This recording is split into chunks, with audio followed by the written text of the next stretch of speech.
안녕하세요, 마치아입니다. 9월 11일 수요일 국내 시장이 마감되었습니다. 자, 매일같이 처음 인사마다 드리는 말씀이 있는데 항상 오늘도 시장이 좋지 못했다. 최근 들어 매일같이 이런 이야기만 하는 것 같습니다. 오늘도 마찬가지였고요. 코스피는 내내 흐름이 좋지 못했었죠. 다만 장 막판에 1시간을 남겨두고 조금은 반등이 나왔다는 것이 다행이었고, 그렇다고 해도 코스피는 오늘 마이너스 0.4%와 함께 역시나 오늘도 파란불로 마감이 되었습니다. 그리고 코스닥은 오전장에는 흐름이 좋았습니다. 한때는 플러스 1.5%까지도 올랐었는데 미국 대선 때문인지 모르겠지만 그 이후부터 해서 지속적으로 주가에 급락이 있었고 결국은 플러스 0.4%로 간신히 700포인트를 지키면서 마무리되었습니다. 그리고 시가총액 상위 종목들을 보면 일단 코스피 내에서는 단연코 2차원지 관련주의 흐름이 가장 좋았었죠. 오늘 전반적으로 급등하는 모습이 나왔고, 그 외에는 자동차 관련주라든지 금융주들, 이쪽이 오늘 시장에서 가장 좋지 못했던 것 같습니다. 그리고 코스닥도 2차원지 관련주의 흐름은 괜찮았었고요. 그리고 일부 제약바이오 업종은 혼조세를 보여주었습니다. 그래도 코스닥 내에서는 최근에 바이오 업종들의 흐름이 좋았잖아요. 그래서 바이오 업종들이 상위권에 상당히 많이 올라온 것을 볼 수가 있습니다. 알테오젠, HLB, 휴젤, 리가켄바이오, 삼천당제약, 셀트리온제약 모두 바이오 종목이죠. 그리고 코스피 수급을 살펴보면 오늘까지 코스피가 7거래 연속으로 파란불이 들어왔습니다. 그리고 외국인의 1조 원의 순매도가 나왔고, 그리고 아무리 시장이 좋지 못하다고 해도 코스피가 7일 연속으로 하락한다. 굉장히 보기 드문 시장 흐름이라고 할 수가 있습니다. 지난번 코로나 급락장도 보면 아마도 7일 연속으로 하락이 나오진 않았을 거예요. 그래서 그런 관점에서 보면 정말로 시장이 좋지 못하다. 그리고 그 배경 중에 하나는 외국인이 들어올 생각을 하지 않고 있다. 이게 가장 큰 것 같습니다. 또 반대로 코스닥은 별다른 수급 변화는 없었고요. 외국인만 나홀로 순매수가 들어왔습니다. 그리고 삼성전자 역시 코스피처럼 마찬가지로 7일 연속으로 하락이 나왔고, 오늘도 외국인의 많은 순매도가 나왔습니다. 9천억의 순매도가 나왔죠. 그리고 하이닉스도 많은 규모는 아니었지만 외국인이 4일 연속으로 순매도가 나오고 있고, 반면에 오늘 급등이 나왔던 삼성 SDI, 오랜만에 외국인의 800억 이상의 순매수가 들어왔습니다. 이 종목치고는 상당히 많은 매수세가 들어왔네요. 그리고 LG에너지솔루션, 이 종목은 기관과 외국인의 양매수가 들어왔고, 연기금은 한 달 내내 꾸준한 매수세가 이어지고 있습니다. 자, 그럼 이어서 주체별 매매 동향에 대해서 살펴보도록 하겠습니다.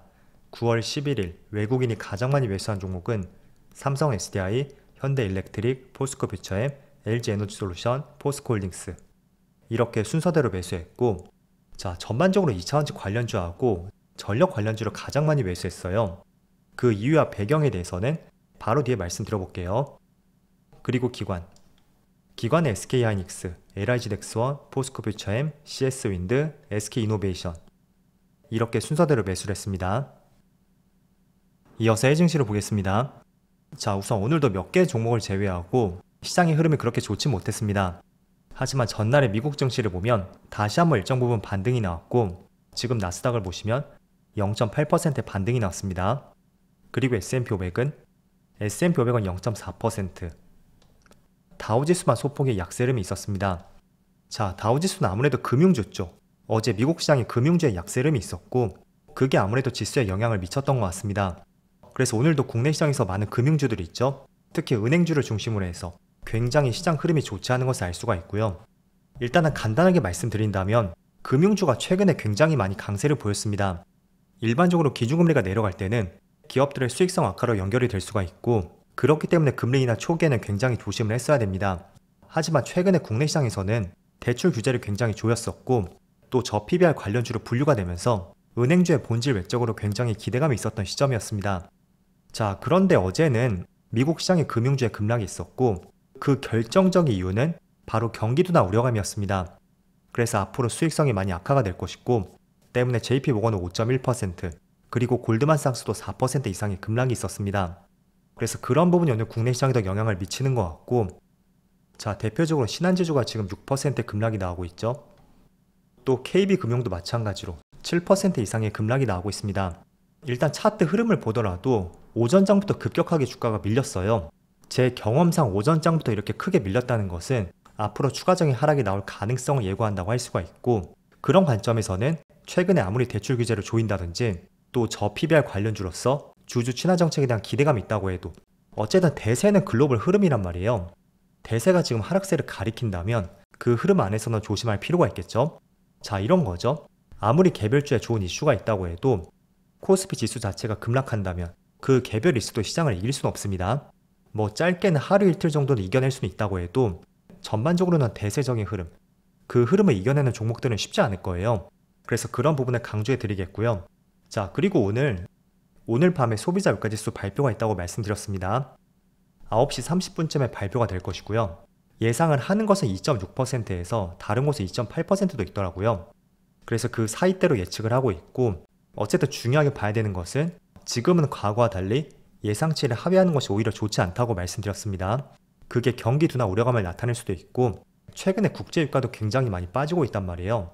3년 동안의 데이터를 보더라도 현재 서부 텍사스유가 배럴당 65달러까지 내려왔죠. 그리고 지금 위치를 보면 최근 3년 동안에 있어서 거의 최저 가격 수준인 것을 알 수가 있습니다. 일반적으로 유가는 경기를 나타내는 지표로도 활용이 됩니다. 국제유가가 많이 빠졌다는 것은 그만큼 경기가 좋지 못하다, 그렇게 해석을 할 수가 있고, 대표적으로 지난 20년 3월쯤이었죠. 그때 코로나로 경기가 굉장히 얼어붙었을 때 국제유가가 마이너스 유가를 기록한 적이 있었습니다.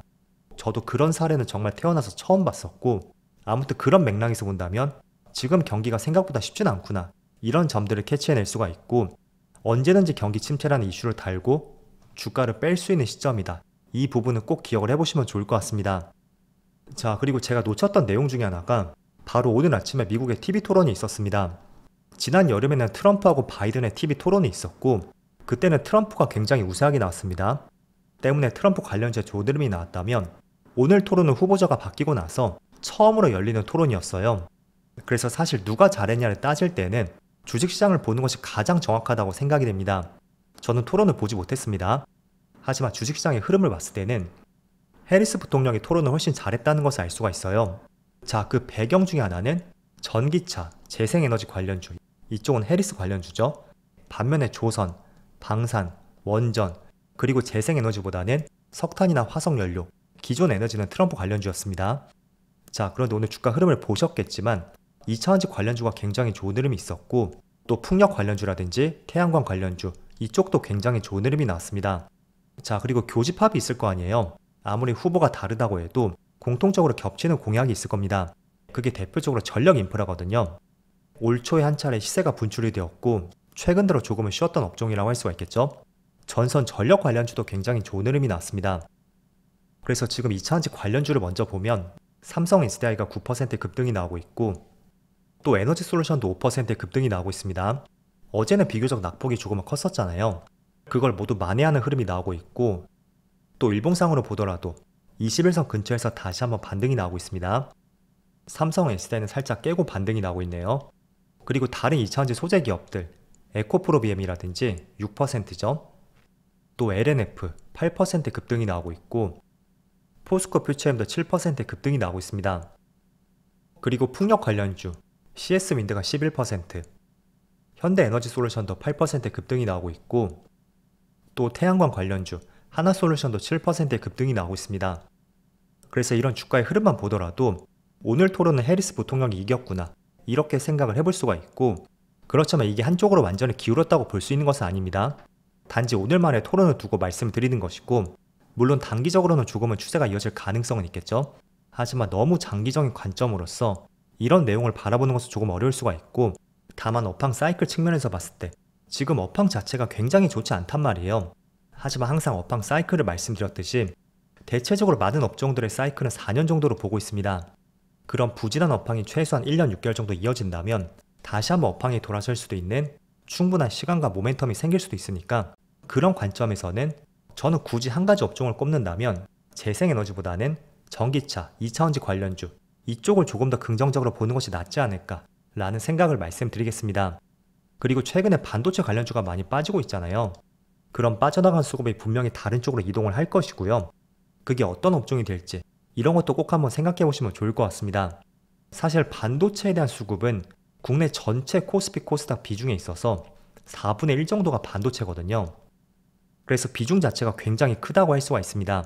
때문에 조금만 수급이 빠져나가서 다른 쪽으로 이동을 한다면 단기적으로 충분히 주가도 빠른 상승이 나올 수가 있고, 그거를 빠르게 캐치해보는 것도 굉장히 도움이 될 것 같습니다. 그래서 그 가능성 중에 하나로서 저는 8월에는 바이오 종목이라든지 오늘 급등이 나온 2차전지 관련주 이쪽을 말씀을 드렸던 것이고, 또 2차전지 안에서도 가급적이면 배터리 셀기 업종 이쪽을 조금 더 중점적으로 보자고 말씀을 드린 것입니다. 그래서 최근에 반도체 쪽에서 많이 수급이 빠져나가는 만큼 그게 지금 어디로 옮겨가고 있는지 이런 부분을 필히 한번 살펴보시면 좋을 것 같습니다. 자, 최근에 정말 시장이 지루하게 움직이고 있고 또 주가가 지속적으로 빠지니까 굉장히 답답하게 많이 느끼실 거예요. 하지만 저는 이런 구간일수록 조금 더 주식시장에 대한 공부를 많이 해나가시는 것을 권장해 드리겠고, 결국은 주가가 많이 빠진다면 다시 또 올라가는 시장은 올 수밖에 없고, 또 이런 추세의 초입부를 우리가 잡기 위해서는 충분한 시장에 대한 공부가 필요하다고 할 수가 있습니다.